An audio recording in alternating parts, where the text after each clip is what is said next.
I'm with Gary McKenna, who is the custodian of this magnificent machine at the moment. And custodian, I think, is the word. We're talking a 1957-58 model. Right. Gary, give us a couple of details on the car and what it's really about, because these are special. They're very special. This is one of 551 magnificent Aston Martins ever built. Probably less than 350 or 400 still alive.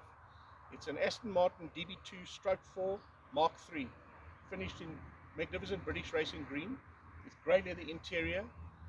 And probably one of the most attractive items and issues about it is its originality. It's completely original, with all its battle scars, dents and wounds, scuffed leather, exactly as she came. What's great for us is we've got owner history from day one. It was imported into the country in 1957, not kept by the first owner for too long, Tom Robson, and sold to his very good and dear friend Ian Haggy from Haggy Rand. Ian owned it for many years and then sold it to a late friend of ours, Andrew Bradford, who kept it for a number of years and eventually sold it to the Azara wine estate, to Mr. Ryan. It there stood in a warehouse with many other collectible cars for a number of years and did no mileage. So the barn find. The barn find, and miraculously Andrew heard that it was for sale some 12 or 13 years ago and repurchased the vehicle. But tragically he was killed in a bicycle accident about 6 years ago, and it's become available in his estate. What we're talking about, what kind of value do you put on a car like this these days? So a vehicle like this today is worth anywhere between 3.5 and 5.5 million. Kind of depends where on the planet you want to position it. We've currently got an interested party in Hong Kong, another interested party in Austria, and another very keen and interested party in the United Kingdom. Wow. So the sad thing is, like so many of our classics in this country, we may not see it on our roads very soon. Tragic, but unfortunately with our weak currency and the strength of foreign currencies, many of our classics are leaving our shores and probably will never come back. The mighty dollar, the mighty pound, the puny rand. Quite.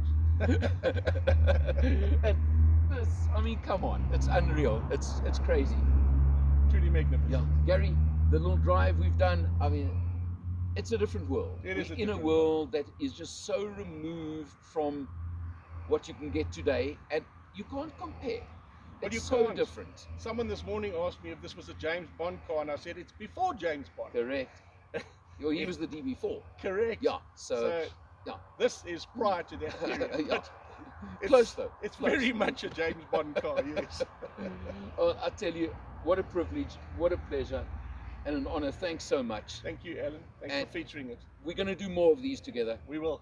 Watch the Motor Matters channel, because I can tell you this is going to become a regular feature, and you're going to see some really unusual classics on our channel soon. You will.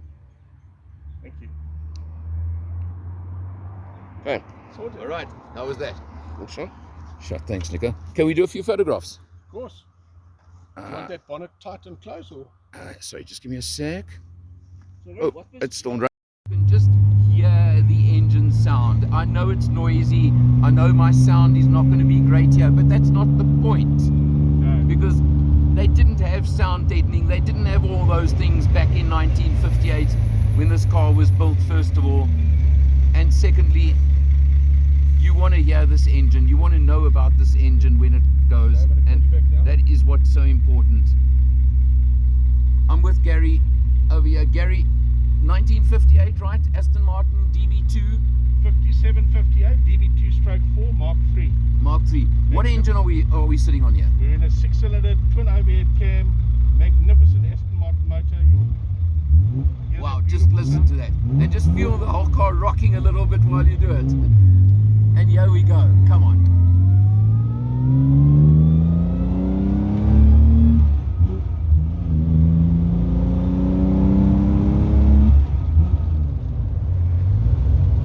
Four on the floor down over there.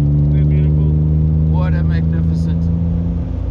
That massive power bounce on the bonnet in front of the mirror over there, just to tell you exactly what we're dealing with over here. It is unreal.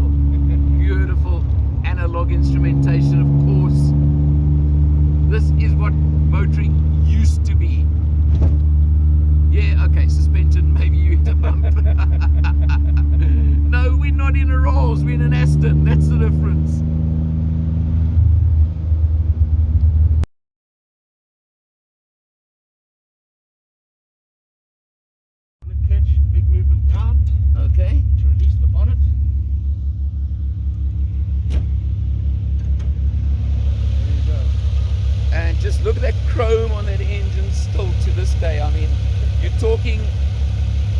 50, 60 odd years old. And look at the condition of this engine. Suspension over here. I mean, this is how cars used to be built. Besides the fact that on a modern car, you can't even see an engine. You open up and see plastic and a plastic cover. It just proves the point. There's no doubt whatsoever. The lines on this car. Bit of petrol fumes, I'm sorry about that. But look how, of course, the bonnet opens right down over there. And you can just see it. The wheels. Do I have to say anything more about these wire wheels? Absolute classic. The lines over here. Everything about this car. It's so original. Look at this plate on the side here for you to get in, obviously. You can see very limited space. I've been in the back seat, and believe it or not, I drove along in the back seat over here just now. It's not bad. I managed to fit quite comfortably, so I don't think anybody can complain. But it's got everything, that 4 on the floor gear shift, the dashboard, the instrumentation, everything on this car. Of course, the pull knobs over there, you can see over there for the panel, the key across there. But look how beautiful, all the leather trim, everything on this car. It is just absolutely magnificent. You come round to the back over here, you can see, hey, it's a hatchback. That's what it is. And of course, this legend over here that says David Brown, Aston Martin, from that era. I think that is such an important detail and factor as well. Look at the chrome overriders on the bumpers as well. Everything about this car just spells classic, magnificent, beautiful condition.